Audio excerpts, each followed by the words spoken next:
나를 도우시는 주, 나의 인생 길에서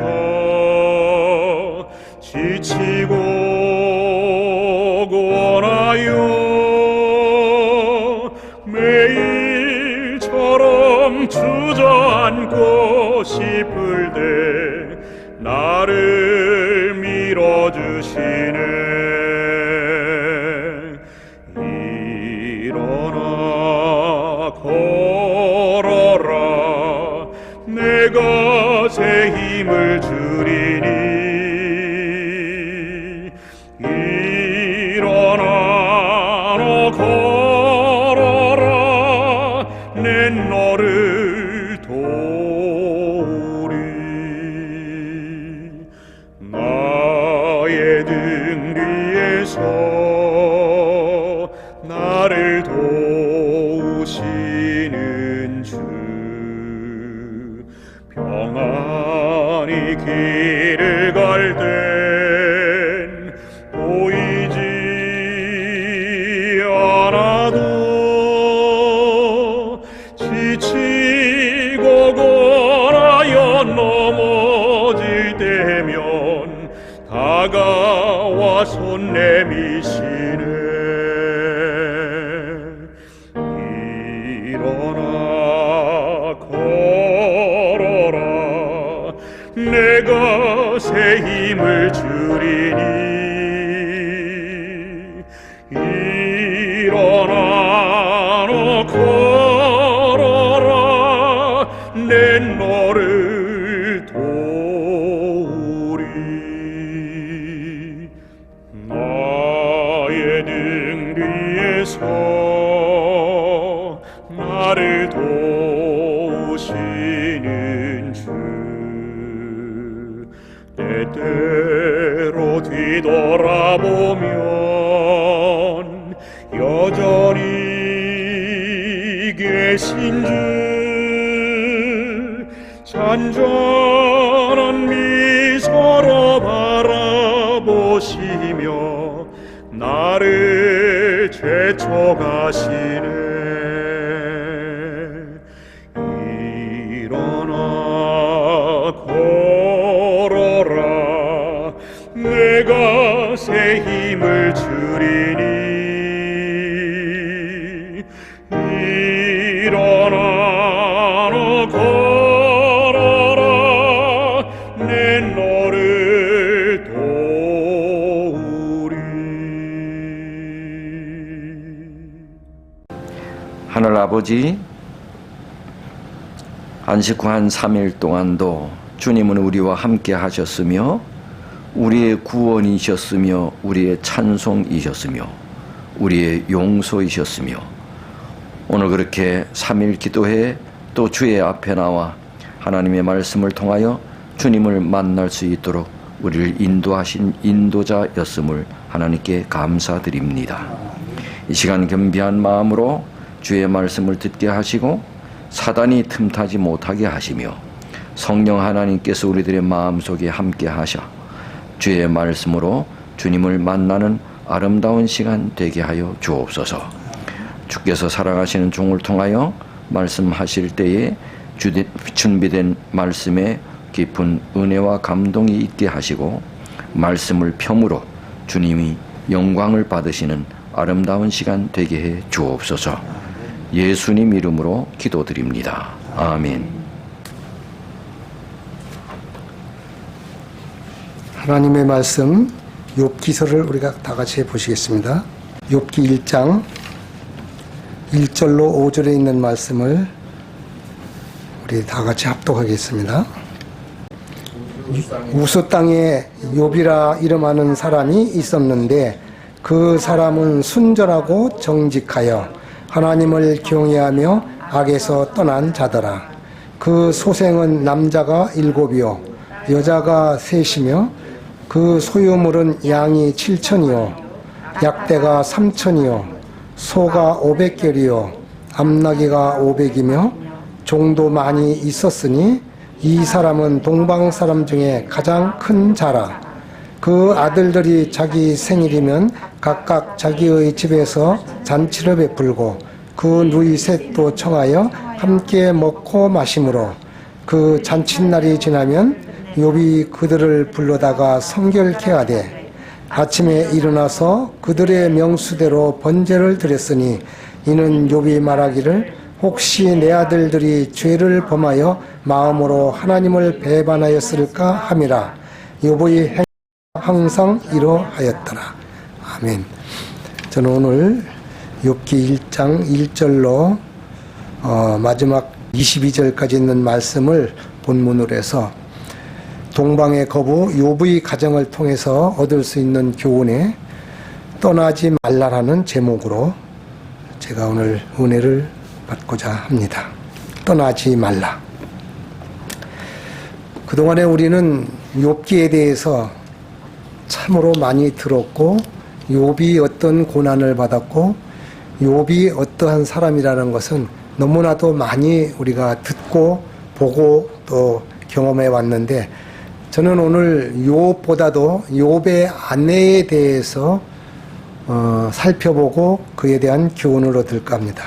욥은 이 아브라함과 동시대 사람으로서 이 우스 땅, 지금으로 말하면 팔레스타인의 동쪽에 있는 그곳에서 이 농사와 육축을 했던 그런 욥이고 또 아브라함보다도 아브라함이 만약에 그 가족이 1000명이었다고 하면은 이 욥은 더 많은 숫자라는 그런 부자라는 것이었죠. 근데 욥은 이 목축분이 아니라 이 농사를 짓는 사람이기 때문에 우리 목축만 아는 사람은 베두인이라고 하는데 이 베두인들은 유랑하면서 목축을 하지만 이 욥은 농사도 짓고 육축도 많이 기르는 사람으로서 아주 당대의 부자라고 이렇게 설명을 하고 있습니다. 부자가 요즘에는 뭐 금액을 헤아릴 수 없지만 오늘 이 말씀을 보면 양이 7,000마리, 약대가 3,000마리, 소가 500결이라고 하는 암나귀가 500. 여하튼 이 성경에 나와 있는 걸 보더라도 대단히 부자인 것은 틀림이 없습니다. 이 욥의 재산이 고대 사회에서 이 족장들로서 이렇게 생활할 때 이런 부자가 우리는 지금까지는 욥이 부자요 이렇게 지내고 말았는데 이토록 가산을 뒤에서 내조하고 이렇게 부자가 되기 위해서 힘쓴 사람이 있을까요? 있습니다. 그 내조자가 욥의 처입니다. 아들, 딸 10명을 다 수발 들고 밥 해주고 빨래 해주고 뒷바라지 다 해서 출가거차 시켰다고 하면은 욥이 이처럼 훌륭한 일을 할 수 있었던 그 이면에는 욥의 아내의 헌신적이고 아주 봉사를 이 욥기 1장에서는 욥의 아내에 대해서 불평불만한 것이 전혀 기록이 되지 않고 있다는 것을 볼 때에 욥의 처가 참으로 헌신적이고 고생을 참 많이 했던 여인이라는 것을 우리가 여기서 볼 수가 있습니다.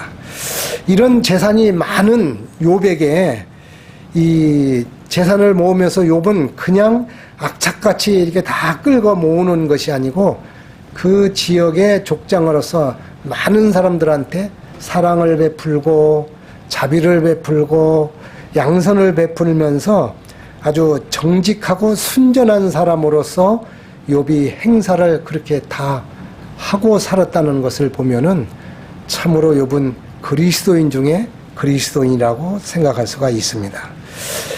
이런 모습을 제일 가까이에서 지켜보고 내조해 주었던 욥의 아내는 육적으로나 영적으로 욥 자기 남편에 대해서 흠잡을 것이 없이 참 순전하고 정직한 사람이라는 것을 잘 인정을 하고 함께 동고동락을 했다는 것을 여기서 우리는 볼 수가 있습니다. 그런데 이 모든 것은 욥 혼자가 의로워서 이렇게 잘 살고 잘 먹고 있는 것이 아니고 그 이름이 온 만방에 이름이 다 날릴 수 있었다는 것은 내조의 덕분이라는 것을 우리는 우리들 삶에서도 잘 볼 수가 있는 것이죠. 즉 욥이 이처럼 큰 부자고 덕망 있는 사람이 되기 위해서는 이 욥의 처 아내의 내조가 얼마나 크고 얼마나 훌륭했었다는 것을 우리들은 다 기억을 하지 않고 욥기서를 지금까지 읽어왔다는 것이죠.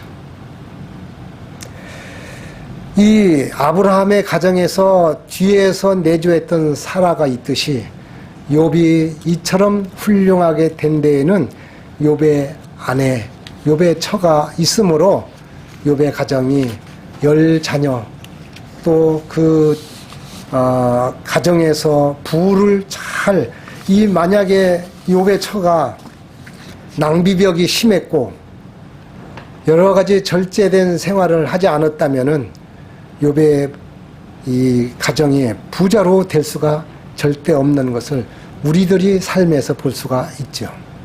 그리고 이때까지는 욥의 처가 너무나도 참으로 헌신하고, 즉 이때 당시에 남자들은 땔감이나 잔일들을 하지 않았고 이 부녀자들이 가서 땔감을 마련하고 옷을 깃고 또 밭에 또 이 가축들의 먹이를 주고 또 우유를 짜고 여러 가지 잡다한 일은 아낙네들인 아내가 했다는 것이죠. 우리가 살면서 훌륭한 남편, 훌륭한 정치인, 훌륭한 목사, 훌륭한 장로, 훌륭한 집사 뒤에는 그 배우자가 훌륭하기 때문이라는 것을 우리는 잊어서는 안 될 것입니다. 매 끼니마다 음식을 준비하는 일, 10자녀에 대해서 또 그 많은 종에 대해서 얼마나 눈코 뜰 새 없이 힘들고 바쁜 삶을 살았던 욥의 처이겠습니까? 그런데 이 잠언 31장에 보면은 현숙한 여인에 대해서 잠언 31장 10절로 27절에 보면은 현숙한 여인들이 얼마나 내조를 잘해 주는 것이 현숙한 여인이라는 것이 세세히 나열되고 있는데, 분명히 욥의 처도 잠언에 기록된 모든 그런 업무를 수행했던 사람은 틀림이 없을 것이고, 또 게을리하지 않고 성실히 가사일을 도왔다는 것도 우리가 볼 수 있습니다. 만약에 이 욥의 가정에서 그 아내가 욥이 하는 일에 대해서 사사건건 시비를 건다든지 친정집을 생각했다든지 자녀로 인해서 속을 쓰겠다면은 성경 욥기에는 욥에 대해서 아름답게 기록하지 않았을 거라고 저는 생각합니다.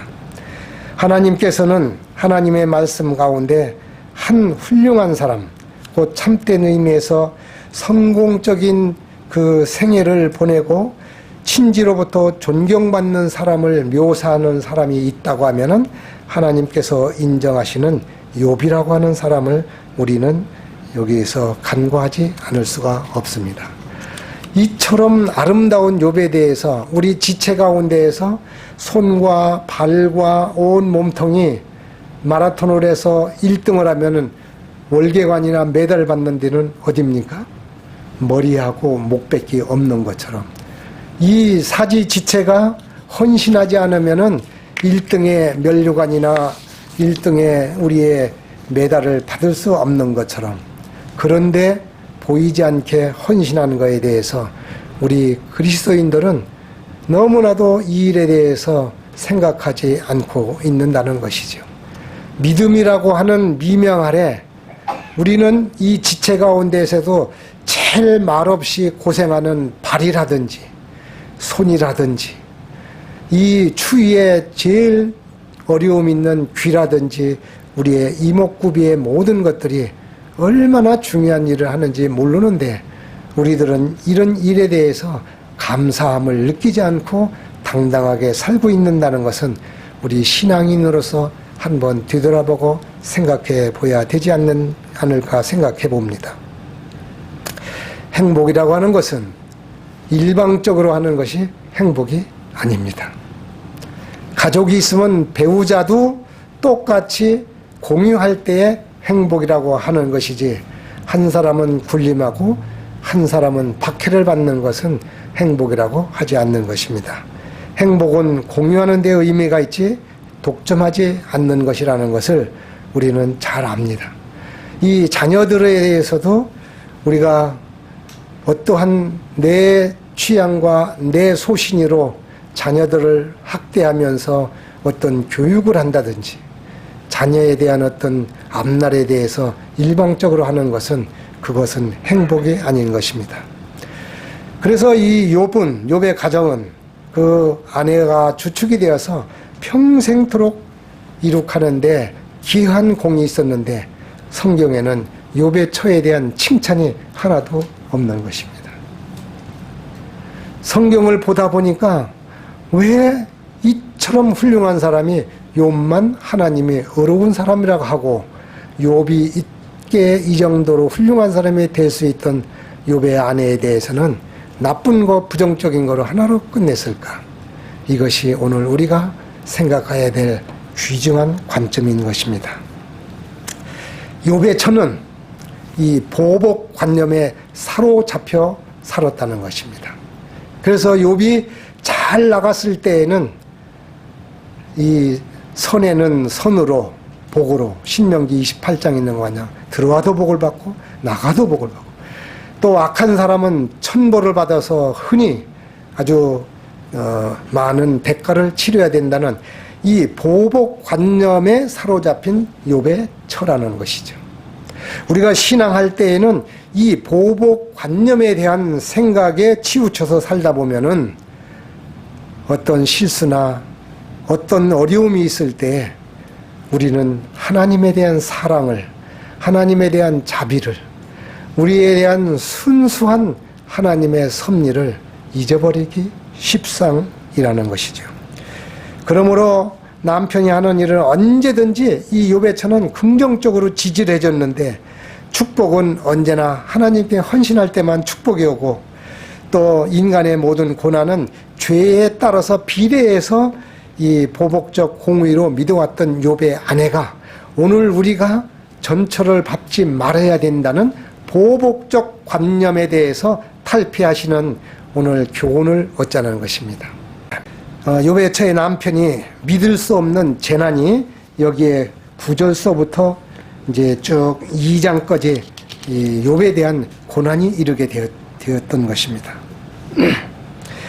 이때까지 살아오면서 하나님은, 욥의 처는 하나님은 공의로우신 분이다.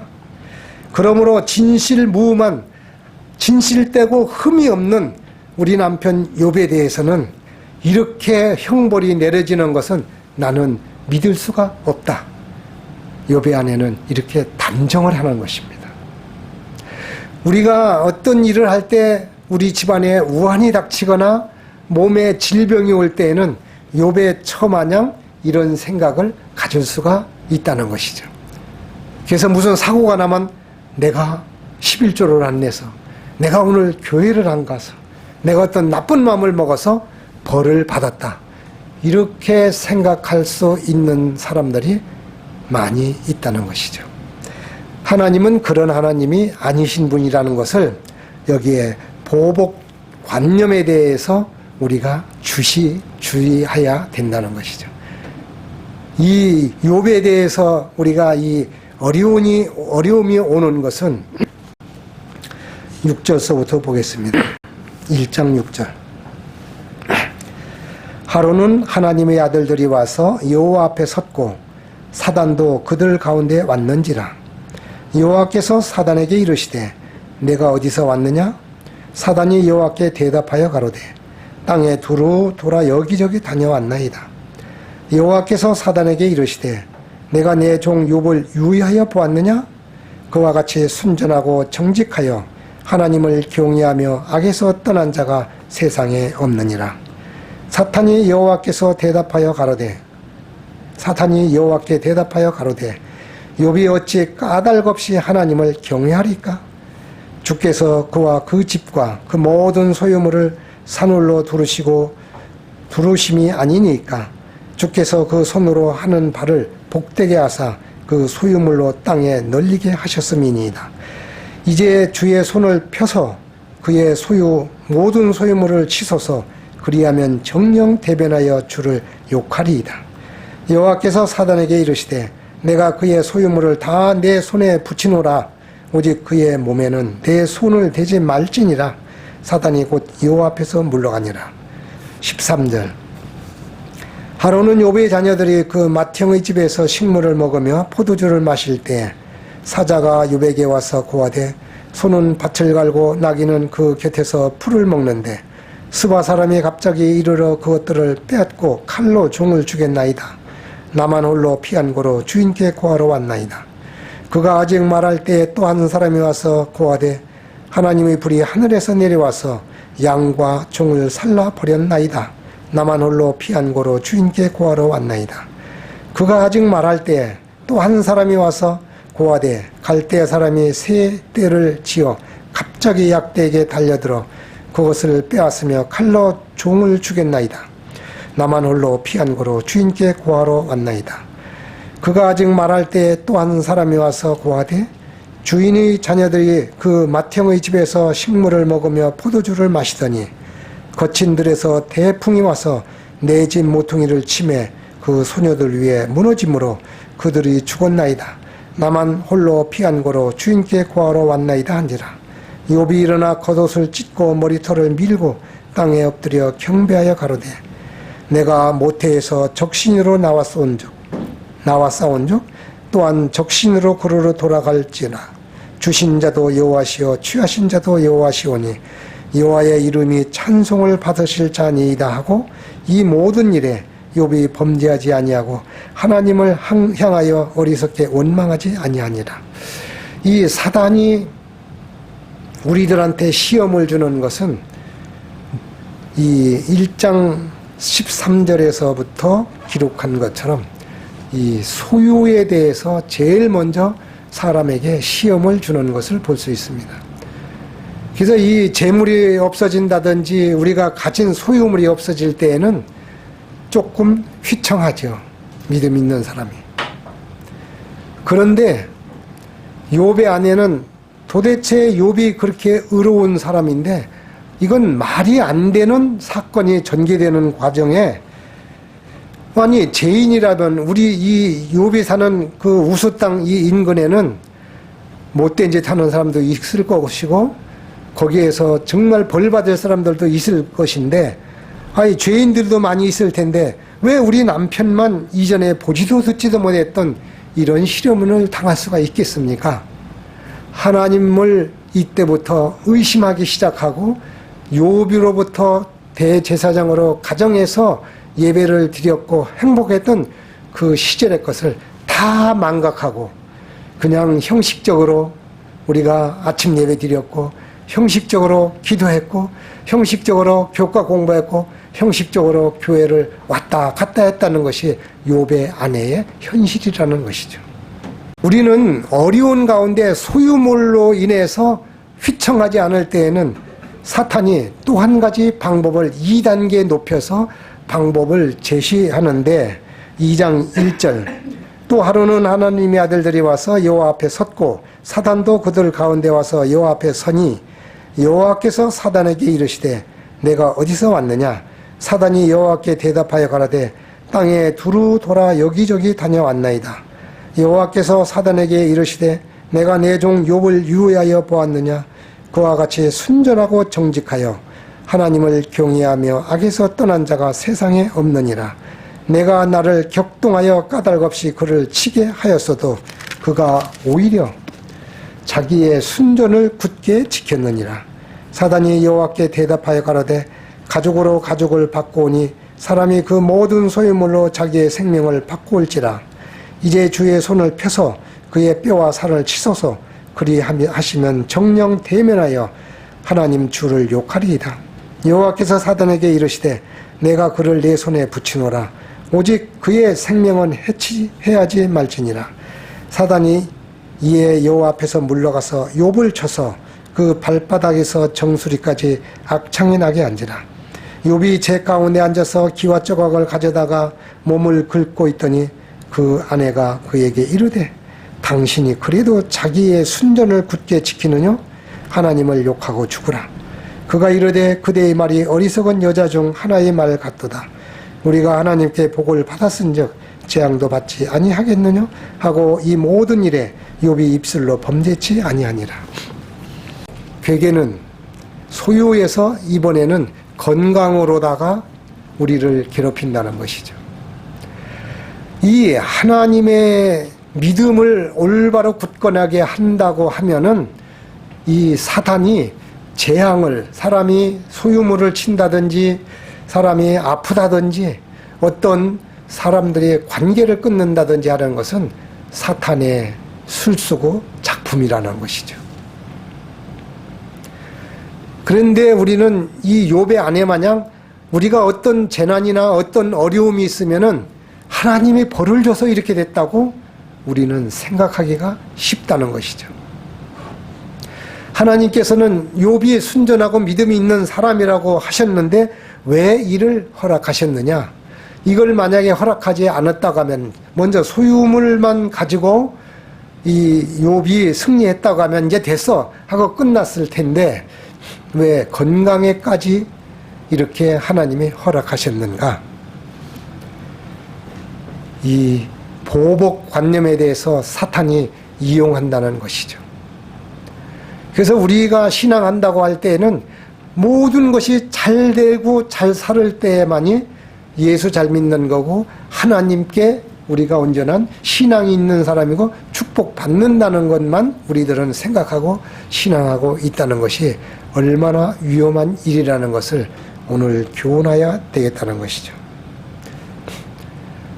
우리 소유가 다 날아갑니까?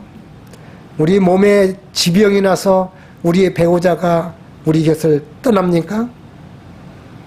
이것이 사탄이 하는 이 술수라는 것을 우리가 오늘 욥기에서 우리는 기억하고 확인해야 된다는 것이죠. 아무리 우리 주위에 어려운 일이 있고 우리 몸에 지병이 오고 우리 배우자가 우리 곁을 떠나고 잠든다고 하더라도 여기서 하는 것은 사탄이 하는 일이지 하나님이 하는 것이 아니라는 것입니다. 결국 우리는 이처럼 하나님과의 관계가 온전히 한다고 할 때에는 세상에서 땅이 무너지고 하늘이 꺼지는 현실이 벌어지더라도 신앙을 온전히 굳게 하지 않으면은 소유가 없어진다든지 몸에 어떠한 장애가 온다든지 할 때는 사탄이 원하는 대로 우리가 넘어간다는 것이죠. 이 하늘에서 이루어지는 일이 참으로 이상한 것이 우리는 이 땅에서 있는 일이 있고 하늘에서 이루어지는 일이 있는데 오늘 욥기 1장이나 2장을 보면은 욥은 전혀 알지도 못하는 하늘에서 이루어지는 일로 인해서 욥이 이런 고난을 당한다는 것이죠. 아브라함은 이 땅에서 하나님으로부터 음성을 들어서 이 모리아 산으로 이삭을 제물로 바치라는 얘기를 이 땅에서 들어서 믿음으로 갔어요, 아브라함은. 근데 욥은 도대체 이런 일이, 아니 10아들이 하루아침에 싹 다 죽어버리고 약대에서부터 그 많은 모든 것들이 완전히 다 날아가고 여기서 또 한수 더 떠서 이 몸에서 정수리서부터 발등까지 악창이 돋아가지고 기왓장애로 긋고 죄에 앉았다고 하는 것은 이해할 수 없는 현실에 대해서 이거를 극복한다는 것은 정말 믿음이 아무리 많은 사람이라도 극복하기가 힘든 것이죠. 여기에서 욥의 아내는 떨어져 나가게 된다는 것이죠. 아까 전자에 말했던 그렇게 훌륭한 내조자였고 그렇게 자녀와 가족에 훌륭한 일을 했던 그 아내가 이제 믿음이 자기에서 사라진 것을 볼 수가 있죠. 그래서 여기 2장 9절에 보면 그 아내가 그에게 욥에게 이르되 당신이 그래도 자기의 순전을 굳게 지키겠느냐? 하나님을 욕하고 당신 죽어버리죠. 이거는 욥의 처로서의 아무리 지난날에 잘했다고 하더라도 결정적인 믿음의 실수가 되는 것이라는 거죠. 우리가 오늘까지 신앙하고 있는 가운데에서 우리의 신상으로 어떠한 일이 있어도 내 몸에 죽을 병이 들었던, 내 배우자가 없던, 자녀가 없던 내 신앙은 욥처럼 주신 분도 여호와 하나님이시고 또 취하실 분도 하나님이시라는 것을 굳게 잡을 때에는 하나님께서 책임져 주신다는 것이 오늘 성경에서 우리한테 교훈하는 것입니다. 그래서 아무리 10가지를 잘했다 하더라도 결정적인 한 가지를 잘못하고 나면은 우리는 천국에 들어갈 수 없는 것을 욥의 아내의 교훈을 통해서 우리가 볼 수 있는 것이죠. 그 삶에 하나님께서는 시험을 받을 때 생명에는 손대지 해하지 말라고 말씀을 하셨어요. 그 말의 요지는 생명의 주관자는 누구시라고요? 하나님 아버지시라는 것이죠.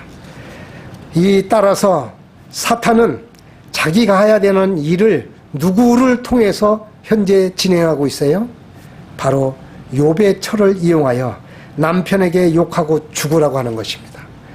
이 사탄이 뭐 괴물로 생겨서 우리가 옛날에 국민학교 다닐 때 뭐 이 북한의 공산당 하면은 뿔이 나고 뭐 이상하게 생긴 거로다가 이렇게들 좀 두려움의 대상으로 했는데, 그와 마찬가지로 여기 사탄이라고 하면은 아주 뭐 이상한 그 아주 독하게 생긴 괴물로다 있는 것이 아니라, 그 사탄은 자기의 제일 관련된 사람하고 인용해서 그 사람이 사탄의 일을 하게 만든다는 것이죠.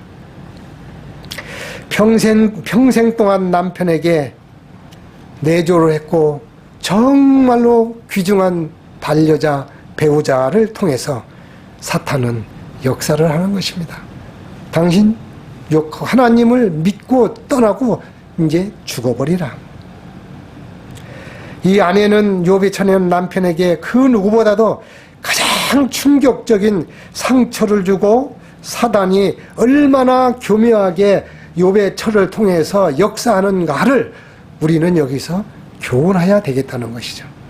그래서 우리는 앞으로 생애에 있어서 어떠한 사람을 통해서 우리에게 접근해 온다는 것은 바로 사탄이 전략이라는 것을 꼭 기억해야 된다는 것이죠. 욥의 처가 악마의 하수인이 원래는 아니었었죠. 참으로 내조자가 좋은 반려자고 아내였었죠. 이 유다하고 예수님하고 그 좋았던 관계의 차이점은 무엇입니까? 가룟 유다가 마귀의 대리자 역할을 한 것이 가룟 유다가 했다는 그 일이죠. 예수님을 팔고 예수님을 십자가에 못 박게 했다는 그 일을 사탄이 가룟 유다, 세상적으로 똑똑하고 세상적으로 잘난 사람에 대해서 거기에 접근해서 가룟 유다에 대해서 마귀의 그 일을 실행했다는 것이 얼마나 우리한테 교훈이 되는 것입니까? 이 보복적인 공의와 인간의 고뇌는 정말 우리가 신앙을 철저히 하지 않을 때에는, 사람의 말을 듣거나 우리가 현실적인 사실에서만 머물러 있는다고 하면은 우리는 성공하지 못하고 어려움을 극복하지 못한다는 것이죠. 그래서 우리는 어떤 일이 있을 때에는 바로 해석적인 사실로다가 우리가 앞날을 생각하면서 하나님의 말씀 욥기에서 우리한테 교훈해 주셨던 이 교훈을 우리가 교훈해야 되겠다는 것이죠. 이 상황적인 일로 인해서 우리는 많이 넘어지게 되는 것이죠. 여러 공격하는 데 있어서 때에 따라서는 우리가 믿었던 사람, 우리 주위에서 요즘에도 보면 정치하는 사람들이 바로 믿었던 사람이 배신하게 되고, 우리 가정에서도 전혀 믿었던 인척들이 우리들을 가슴 아프게 하고, 여러분들은 사시는 동안에 배신 당해본 적이 있으십니까? 아마도 이 물질적인 거나 또 소유에 대한 이 배신은 견딜만 하겠지만, 사탄은 관계에 대해서 올무를 놓고 관계가 파괴됨으로 돌이킬 수 없는 일을 하기 위해서 사탄은 사용하고 있죠. 그래서 여기에 오늘 2장 9절에 보면 그 아내 보고 뭐라고 했냐면, 아내가 남편한테 욕하고 죽어버리라고 한 얘기는 여기서 떠날 때 관계를 띄는 것을 얘기하는 것입니다. 그래서 하나님과의 3단계 과정 중에서 우리가 떨어져 나갈 수 있는 것은 이 마지막에 관계, 부부의 관계가 끊어지고 나면은 이거보다도 더 견디기가 힘든 것이 없을 겁니다. 교우지간의 관계에서 이 관계를 우리가 사탄으로 인해서 잘라진다면 이거보다 더 속상한 일은 없을 것입니다. 사탄은 이 관계라고 하는 것을 가지고 우리 욥하고 욥의 아내를 띄워놓고 떨어지게 했던 것처럼 우리들 삶에는 정말로 이 관계가 차단된다 하더라도 하나님과의 관계만큼은 꼭 붙드시는 저와 여러분들이 되시기를 간절히 바랍니다. 이 다니엘이 어인을 찍힌 것도 알고도 동쪽 창문을 향하여 문을 열고 하루에 3번씩 기도했다는 것은, 하나님은 문을 닫고 기도하는 것도 다 받으시고 응답하십니다. 왜 하던 대로 동쪽 창문을 열고 기도를 했을까요? 이것은 하나님과의 관계를 표준으로 해주는 그런 일인 것입니다. 성경에 우리가 이해하지 못하는 사람들이 많이 있습니다.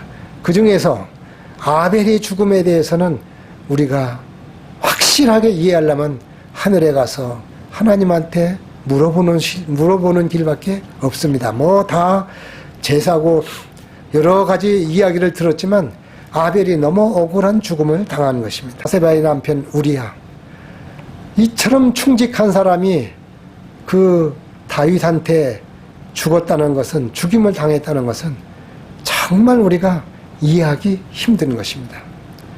여기에도 사탄의 관계가 있는 것입니다. 나봇이라는 그 포도밭 때문에 죽은 나봇, 이 사람의 죽음도 우리는 우리의 인간의 성정을 가지고서는 이해하기가 참으로 힘든 것입니다. 더더군다나 예수 그리스도는 우리의 생각을 가지고 십자가에 달려 돌아가신 그 공로와 그 우리의 구속주가 되셨다는 것을 우리는 말로 가슴 깊이 이해하는 것이 참으로 어렵다는 것입니다. 욥은 제일 사랑하는 아내요, 내조자요, 아이들의 엄마고 오랜 동안 같이 살았던 이 아내의 관계, 부부의 관계를 끊고 나갔습니다. 여기 이후에는 욥기서 42장까지의 욥의 아내에 대한 기록이 없습니다. 욥은 현실로 돌아와서 이제 아내도 떠나고 제 가운데서 기왓장으로 긁으면서 이제 생각을 하는 것입니다. 뭐를? 자기의 현실을. 어떤 생각을 했을까요? 모름지기 내가 많았던 소유, 내가 누렸던 부, 내가 하나님이 주셨던 건강, 가족, 행복, 여러 가지에 대해서 다 잃고 난 다음에 욥은 깊이 생각하는 시간을 가졌었을 것입니다. 우리가 있을 때 자라야 된다는 얘기를 흔히 하지만 대개 보면은 내가 조금 더 모으면은 누구를 돕겠다, 내가 조금 더 있으면은 봉사하겠다, 내가 조금 더 나아지고 나면은 그때 헌신하겠다, 그때 내가 교회에 큰 건축 헌금도 내겠다, 교회에 어떤 일을 하겠다 하는 것은 욥의 교훈에서 우리가 얻어야 된다는 것이죠. 소유에 집착해서 있다가 소유가 다 떨어져 나가고 나면은 우리의 삶은 너무나도 허탈하고 너무나도 충격이 크다는 것이죠. 우리는 이 억울하게 죽었던 우리아나 나봇이나 아벨이나 예수님에 대해서 여기서 우리는 결백한 거나 이해가 못 되는 상황들이지만은 우리들은 신앙에서 이분들도 억울한 죽음을 당했고 스데반도 돌에 맞아서 그토록 원수들을 불쌍히 여기라고 생각했는데 우리에게 조금만 욕을 한다든지 나쁘게 생각하면은 금방 돌아서서 헐크가 돼서 쳐다보지도 않고 비방하며 욕하며 중상모함하는 그런 경험들은 혹시 없으십니까? 우리는 진짜 신앙이 지금 마지막 때 꼭 필요한 시기라고 생각을 합니다. 지금도 우리 교회에서 신앙생활을 할 때 형식이 아니고 모양이 아니고 우리는 가식이 아닌 것입니다. 하나님과의 아름다운 어떠한 형편과 소유와 건강이 우리를 해한다 할지라도 하나님과의 관계, 가족과의 관계, 우리는 주님 안에서 예수님 안에서 굳게 붙들고 신앙을 지켜야 한다고 생각합니다. 지금도 우리 교회 안에는 욥의 아내와 같은 사람들이 있습니다. 지금도 우리 가정에는 집안에는 욥의 아내처럼 우리가 어려울 때 떠나가고 욕할 사람이 있습니다. 당신이 믿는 재림교회, 그렇게 당신이 돈도 못 벌고 고생하는데 그래도 안식일 지키고 교회 다닐 거냐? 당신이 지금 이렇게 죽을 병에 걸렸는데 그런 하나님, 병도 못 고쳐주시는 하나님을 네가 믿고 그런 신앙 할 것이냐? 욥의 아내의 목소리를 우리 주위에서 내는 사람들이 지금도 있다는 것입니다. 우리는 평탄하고 어려운 일이 없을 때에는 문제가 되지 않습니다. 그러나 진정한 어려운 일이 발생한다고 하면은 우리가 조금 못 살고 이 사람이 지금 봤을 때에는 신앙만 있는 것 같지만 돈도 못 벌고 돈도 없고 형편없는 사람이다. 이 사람 곁에 있으면은 안 되겠다 해서 믿음보다도 현세에 쏠려서 배우자를 선택하는 사람들도 있을까요? 있습니다. 우리는 욥의 아내처럼 저주하고 떠나주기를 주저하는 그런 사람들을 우리는 깊이 명심해야 되겠습니다. 그러므로 우리 모두는 내가 욥의 아내와 같은 그런 사람으로 변절되거나 배신하는 그런 인생을 살지 않으시기를 간절히 바라겠습니다. 사람으로서 변론할 수 없고 이해할 수 없는 우리의 삶에 우리는 곁에서 떠나지 않는 신앙, 떠나지 않는 가족, 떠나지 않는 배우자가 되어야 하겠습니다. 욥의 처는 욥의 곁에 있어야 했습니다. 곁에 있는 사람으로서 욥은 그 위기에서 욥의 처로 인해서 참으로 어려운 가운데 정말 사람이 필요하다면은 이때 재산을 다 잃고 악창이 나서 몸이 그렇게 망가져서 기왓장을 긋고 있는데 이것을 저버리고 떠나는 욥의 처는 있을 수 없는 것입니다. 우리가 망했을 때 가족의 배우자가 필요한 것이고 형편이 어려웠을 때 그런 사람이 절대적으로 필요한 것입니다. 우리는 예수님의 이름으로 그리스도 안에서 똑같은 우리 장안동교회 교우님이 되시고 그리스도인들이 되셨습니다. 신앙으로 어려움에 겪는 사람들을 위해서 우리는 끝까지 떠나지 않는 그리스도인이 되어야 되겠습니다. 우리 욥의 처가 평상시 남편의 말에 귀를 잘 기울였지만 종국에 와서는 가정에 어려움이 파탄이 왔을 때에는 욕하고 하나님을 욕하고 죽어버리라고 꺼지하면서 떠나가는 이런 일은 아무리 전자에 얘기해서 가정에서 자녀를 잘 기르고 가정에서 이 부자가 되게 했었다는 것이 그게 모든 것이 하늘나라 들어갈 때는 아무런 필요가 없다는 것입니다.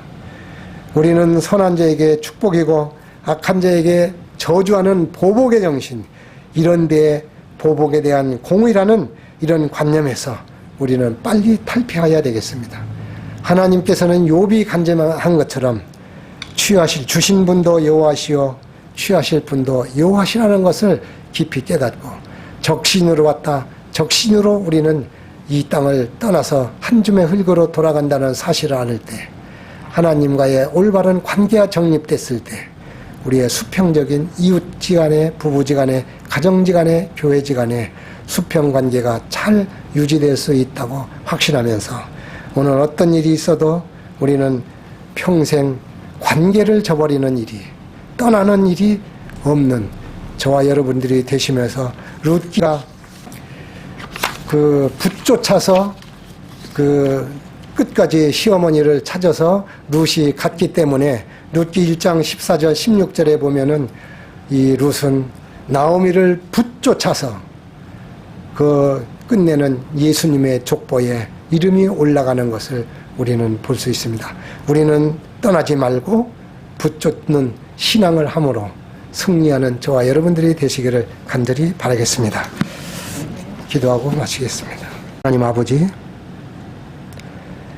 오늘 우리는 사탄이 소유에 대해서 시험을 하고 건강에 대해서 시험을 하고 관계에 대해서 시험을 하지만 모든 사람들이 이 관계에 대해서 끝까지 지킬 수 있는 것이 얼마나 어렵다는 것을 오늘 말씀을 통해서 교훈해 주셔서 감사합니다.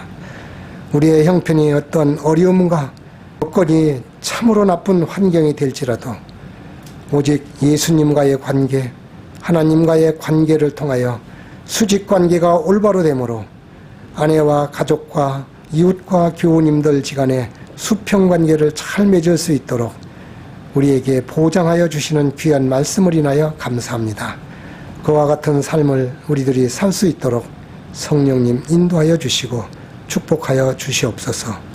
예수님의 이름으로 기도드리옵나이다. 아멘.